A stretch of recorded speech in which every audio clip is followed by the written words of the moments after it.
Yun. Ulitin natin. Kasi nawala yung ano eh. Nawala yung... Pagalitan ka na yan. Ito yung nabili naming pulot kay Aling Lita Lacarsada. Siya ay katutubo. Ayan po ang kanyang hanap buhay. Nangunguha sila ng nangunguha sila ng pako. Dito sila nakatira sa Mabagkoy. Nga uli, Aling Lita, kasi hindi na-record yung sayang. Oh, ito po. Anong pangalan niyo? Uli. Lita po. Lita Lacarsada. Siya po ay katutubo. Ayun na po, pauwi na sila. Yung kanyang pasan-pasan po ay, Pako. Pakaw po. Oh, tapos, yung kanyang pulot, bumili kami. Oh, salamat po, Aling Lita. Kami sa Oo. Tapos yan, ang kanyang mga kasama, mga pamangkin, apo, naliligo. Tapos ito, yung kanyang yung kanyang mga pako rin. Pako, nakalagay dito sa sako. Ito rin pako. Pako rin ito, nakalagay sa sako.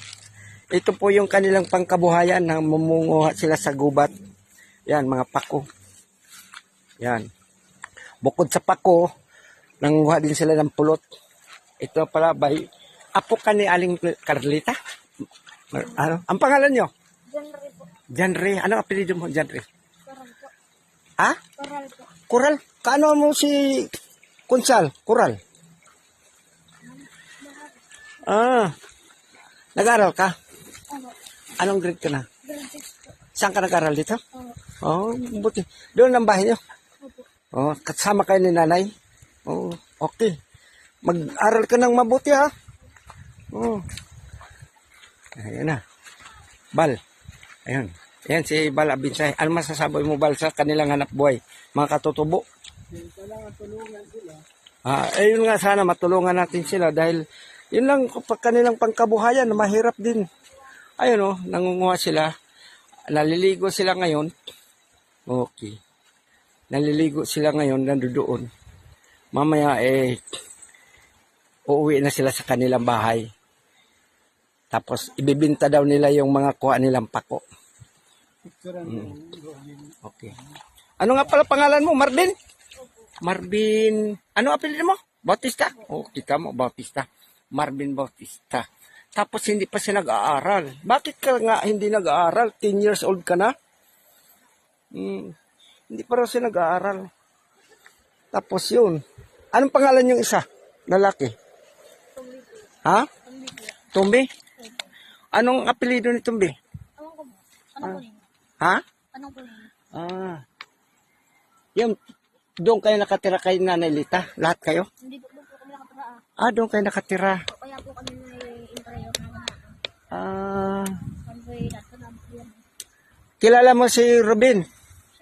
Roydas, yung dyan. Diyan na kayo nakatira, di ba? Anong apelyido ni Robin? Roydas? Boyres? Oh, konsyal natin. Ay, ano yan eh? Tumakbo ng pagkakonsal, di ba? Yung isa. Oo. Si Robin. Robin nga. Yung isa pa. Si Kuan. Coral. Oo. Si Bernie Coral. Oh, si Bernie kilala. Kilala mo si Bernie Coral? Opo. Kilala nga. Kilala mo. Kung ano natin BOD natin, di ba? BOD ng nandyan ba siya ngayon? Saan ba nakatira yan? Oo. Ito po yung lugar ng Barangay Pagsangahan, General Nakar. Ito po yung ilog. Kung saan mga pupunta dito, maliligo, tapos manghuli ng isda. Ito po yung yan, mga katutubo naliligo. Tapos yung sa na yan siya ay pako, nakapatong sa salbabida. Ating sa salbabida. Ayun, may mga bababa rin na naghakot ng mga niyog galing sa taas. Sinakay sa kawayan ata. Mayroon nagpapalutang. Nagpapalutang ng ano, ng mga niyog.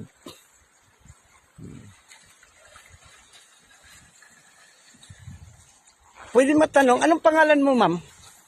Marisa po. Marita? Opo. Anong apelyido niyo? Lakarsada po. Ah, anak kayo ni Nanay Lita. Lakarsada. Ano, uwi ka na? Opo. Nag-aral ka ba?